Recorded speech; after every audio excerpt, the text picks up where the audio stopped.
Bonjour à toutes et à tous, bonjour à tous les suiveurs et à tous les inconditionnels de Grégoire Omniso. Je vous souhaite de passer une excellente semaine de football. Donc on va parler des Lions du Sénégal, donc baromètre des Lions. On va démarrer par la Ligue 1 sénégalaise. On va démarrer par le football local. Donc Teungueth FC actuellement au sommet de sa forme. Donc Teungueth FC intouchable. Donc premier donc, au classement 23 points avec 8 points d'avance sur donc, Dakar Sacré-Cœur. Donc Teungueth FC dans le Mbour Petite Côte 4-0 avec notamment un but de Bouli Junior Sambou, donc le Cristiano Ronaldo des Rufisquois actuellement muy def saison bu baax a baax donc gis nañ ne Jambar dafa dañ ko fekki dóor ko donc Jaraaf moo ko fekki dóor ko 1-0 donc Jambar il n'arrive pas à gagner à domicile, c'est ça le grand problème.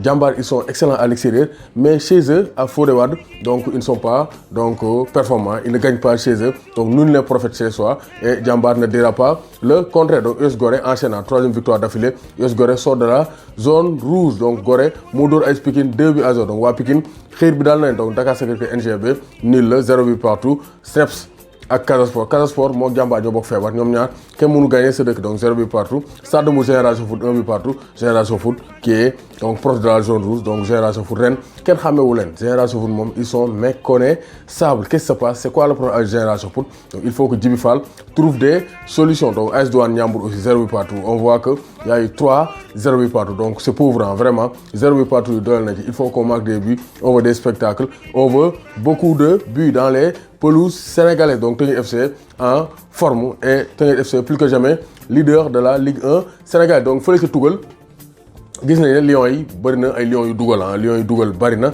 Angleterre ñoom saa yi jéewul avec la mini trêve donc hivernale fële ci Angleterre, mais gis nañ en France on a un excellent Ibrahima Niane dugal na volley bu nice donc c'est un corner bien combiné ah waaye da ko centré corner bi donc da ko passe directement corner bi Ibrahima Niane préparé rek demi volley ball bi donc rien à dire, il a marqué un joli but donc son deuxième but de la saison. Ibrahima Niane mi ngi commencé am temps de jeu et c'est de bonne guerre hein, pour la fin de la saison. Donc gis nañ ne aussi début réussi pour Moussa Koné. Donc Moussa connaît bien les buts. Moom premier match am premier but donc dafa dugg remplaçant 58e minute de jeu et mu dugal donc son premier but donc avec les Crocos de Nîmes 3 buts à 1 victoire avec Nîmes donc de Siri Sarr. Donc Papis Demba Cissé aussi il a marqué son 16e but de la saison, donc 16 buts, donc vraiment c'est le très haut niveau en Super League pour Papis Demba Cissé. Donc Demba Ba aussi bàyyiwul ah Demba Ba bàyyiwul ba léegi avec son 6e but de la saison avec Istanbul Başakşehir. Donc le point noir c'est la blessure donc d'Alfred Gomis. Actuellement ñuy xaar diagnostic bi mais bon nañ ko ñaanal affaire yi bañ a grave, comme ça il pourra reprendre la compétition, sinon on va perdre un très bon gardien Alfred Gomis qui s'est blessé avec Dijon. Donc gis nañ ne vraiment les Lions ont été buteurs hein, donc Moussa Koné, Ibrahima Niane, Papis Demba Cissé, Demba Ba, et c'est de bonne guerre pour l'équipe nationale du Sénégal et pour Aliou Cissé doomu Gaynde Njaay warul tiit warul ragal.